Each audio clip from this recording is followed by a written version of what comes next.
성도님들 요즘은 이제 전문직이 각광받는 시대잖아요. 어떤 전문적인 일을 어 하는 걸 굉장히 사람들이 선호하는데 이 전문직을 한다는 것에는 그만한 자격이 필요합니다. 예를 들어 교사가 되기 위해서라면 교원 자격증이 있어야 되겠죠. 교원 자격증을 받을 수 있는 학교를 졸업해야 합니다. 그냥 졸업만 하는 게 아니라 실습도 충분히 해야 되고 그에 합당한 인격을 갖춰야 하는 것은 뭐 두말할 것도 없고 최종적으로는 그 어렵다는 임용 시험도 통과해야 합니다. 어느 전문직이든 이제 뭐 의사도 그렇고 뭐 변호사도 그렇고 다 이렇게 아주 어렵고 복잡한 과정을 거치기 마련입니다. 그런데 그 어느 누구도요. 예를 들어서 제가 교사 예를 들었는데 교사가 되기 위한 과정이 어렵다고 헌법 소원 같은 거 내지 않습니다. 누구나 다 교사를 되게 해 주세요. 불공평합니다.'라고 떼쓰는 사람도 없습니다. 왜요? 이게 교사가 되기 위해서 혹은 그 전문직 뭐 예를 들면 회계사, 변호사 뭐 이제 뭐 의사 등등 이 다 되기 위해선 '이 정도 자격을 갖추어야 한다.'라는 사회적인 합의가 암묵적으로 있기 때문입니다. 자 성도님들 전문직에서도 까다로운 자격이 필요한데 그렇다면 하나님께서 대제사장을 선택하신 일에는 얼마나 엄격한 기준이 필요했겠습니까? 그래서 오늘 말씀은 하나님께서 인간 대제사장을 세우시는 자격과 방법을 먼저 설명을 합니다. 그리고 예수 그리스도가 진정한 대제사장이 되실 수 있었던 이유도 설명을 하고 있습니다. 이 두 가지를 한번 살펴볼 텐데요. 먼저 1절, 2절 말씀 함께 읽겠습니다. 대제사장마다 사람 가운데서 택한 자이므로 하나님께 속한 일에 사람을 위하여 예물과 속죄하는 제사를 드리게 하나니 그가 무식하고 미혹된 자를 능히 용납할 수 있는 것은 자기도 연약에 휩싸여 있음이라. 자, 이 말씀에서 가장 중요한 조건, 가장 중요한 단어는 연약입니다. 연약함. 구약의 율법에서 하나님께서 인간 대제사장을 선택하시는 기준이 있는데 거기서 그 어떤 기준보다 중요한 건 뭐다? 연약한 인간을 하나님께서 택하셨다라는 겁니다. 자, 그렇다면 하나님께서는 왜 이 연약한 인간을 제사장으로 택하신 걸까요? 이게 이유는 아주 간단합니다. 연약하기 때문에 미혹당하는 자, 부족한 자, 죄 짓는 자, 여기 표현에 의하면 무식한 자 이런 사람들을 이해하고 도울 수 있기 때문입니다. 만약에 강한 사람, 능력 있는 사람, 뭐 혹은 뭐 약점이 없다고 생각하는 사람들을 선택했다면 이 사람들은 약한 자를 이해할 수도 없고 도울 수도 없습니다. 이 사람들이 왜 무너지는지, 왜 죄를 짓는지, 또 왜 저렇게 사는지 이 백성들의 고뇌나 삶의 무게나 약함을 전혀 헤아리지 못할 것이기 때문입니다. 그러므로 하나님께서 누구를 세우신다고요? 연약한 자를 세워서 그가 또 다른 연약한 자를 세우게 하시도록 요렇게 만들어 놓으신 겁니다. 그런데요. 연약한 자가 제사장이 되면 단점이 있죠. 당연히 그 사람도 연약하니까 무너지기도 하고 죄도 지을 거고 다 그렇게 될 겁니다. 그러므로 인간 대제사장은 늘 하나님 앞에 제사 드리기 전에 뭐 해야 됩니까? 반드시 자기 죄를 사함받는 시간이 필요했던 겁니다. 이렇게 3절 말씀 우리 함께 읽겠습니다. 그러므로 백성을 위하여 속죄제를 드림과 같이 또한 자신을 위하여도 드리는 것이 마땅하니라. 자, 이게 이제 연약한 인간을 선택했기 때문에 생기는 문제였죠. 뭡니까? 구약의 율법에는 대제사장이 전체 백성을 의 죄를 용서하는 속죄제를 드리기 전에 그러니까 매년 7월 10 일에 있었던 속죄일 대속죄일 이 속죄제를 드리기 전에 반드시 스스로 자기를 정결케 하는 제사를 먼저 드려야 했습니다. 그거 잘못했다가 어떻게 됩니까? 나중에 대제사장이 어 죽어나가는 일들이 벌어지는 거 아닙니까? 그래서 자기를 먼저 깨끗하게 해야 하나님과 사람 사이를 연결하는 중재자 사역을 감당할 수 있었고 그 자격을 그제서야 가질 수 있었기 때문입니다. 그런데 이게 단점이었죠. 그러므로 성도님들 오늘 우리는 이 말씀을 통해 배울 수 있는 게 하나 있습니다. 뭐냐? 하나님 앞에 우리가 어떻게 살아가는지를 배울 수 있습니다. 자, 성도님들 목회자도 있고요. 저 같은 목사도 있고 혹은 중직자도 계실 겁니다. 이렇게 먼저 하나님 앞에 부르심을 받은 사람들은 제일 먼저 해야 되는 게 뭐냐? 자기가 연약하다는 걸 인정해야 됩니다. 이게 직분이 주는 약간의 이 뭐라 그래야 되죠? 선글라스 같은 게 있습니다. 목사면 저 사람은 뭐 당연히 죄 안 지을 거다. 아닙니다. 저 목사지만 죄 잘 짓습니다. 뭐 중직자, 장로고 권사고 안수집사면 저 사람은 좀 다를 거다. 아닙니다. 연약하니까 하나님께 세우셨다는 겁니다. 이걸 자기가 인정해야 됩니다. 내가 잘나서 선택받은 게 아니고 하나님께서 연약한 자를 택하셨다. 내가 연약하기 때문에 하나님께서 택하셨다는 사실을 자기 스스로 인정해야 됩니다. 우리는 죄 있는 존재니까 하나님 앞에 나갈 때, 그러니까 먼저 죄 사함을 받지 않으면 세상과 하나님 사이를 이어주는 자격을 갖추지 못할 것이다 라는 걸 명심해야 하는 거죠. 그러니 목회자가 하나님 앞에 나갈 때 회개하지 않고 목회 가능하겠습니까? 안 된다는 겁니다.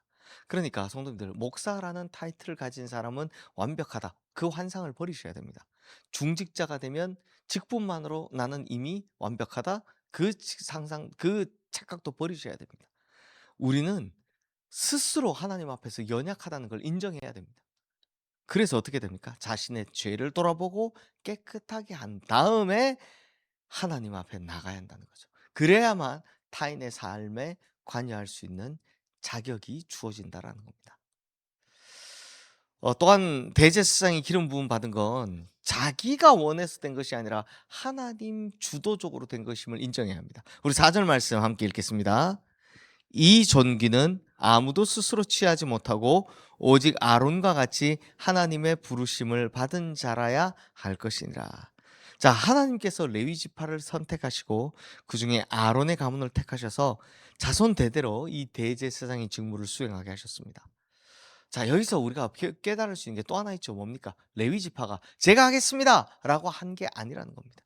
하나님께서 택하셔서 대제사장의 일을 하게 하셨다는 겁니다. 마찬가지로 오늘 우리가 깨달아야 하는 게 두 번째 게 뭡니까? 하나님께서 나를 부르셨다라는 겁니다.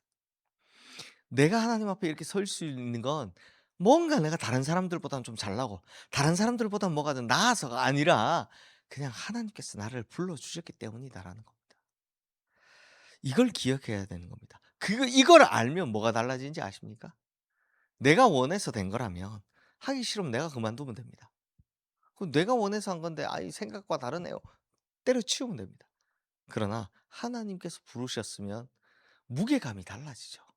그때는 하나님께서 그만하라 할 때까지 계속해야 되는 겁니다.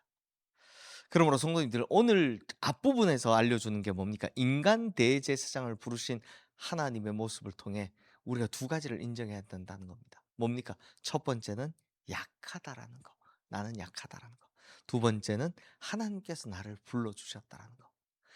나는 약하다. 그런데 하나님께서 나를 불러주셨다라는 이걸 명심하고 살아가시는, 이것만 명심해도 하나님 앞에 늘 은혜가 가득한 인생을 살 거니까 꼭 명심하고 살아가시는 우리 성도님들 되시기를 주님의 이름으로 축원합니다.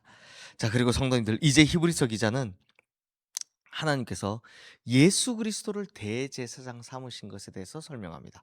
우리 5절 말씀 함께 읽겠습니다. 또한 이와 같이 그리스도께서 대제사장 되심도 스스로 영광을 취하심이 아니요 오직 말씀하신 이가 그에게 이르시되 너는 내 아들이니 내가 오늘 너를 낳았다 하셨고. 자, 이거 똑같습니다. 예수님이 나 대제사장 되겠어요 라고 나선 게 아니라 하나님께서 아들 예수 그리스도를 그렇게 삼아 주셨다는 겁니다. 대제사장으로. 이렇게 예수님께서 대제사장이 되심으로 무슨 일이 벌어집니까? 그분을 통해서 이제 우리가 하나님 앞에 나갈 수 있게 되었고, 백성들은 그분을 통해서 구원을 받을 수 있게 되었습니다. 근데 성도님들, 하나님께서 아들을 대제사장으로 삼았다. 이게 무슨 말일까?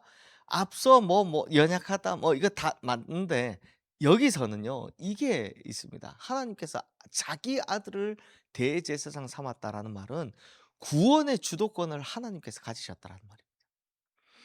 인간을 창조하신 분도 하나님이시고 인간을 구원하신 분도 하나님 아버지이심을 밝히고 있는 겁니다.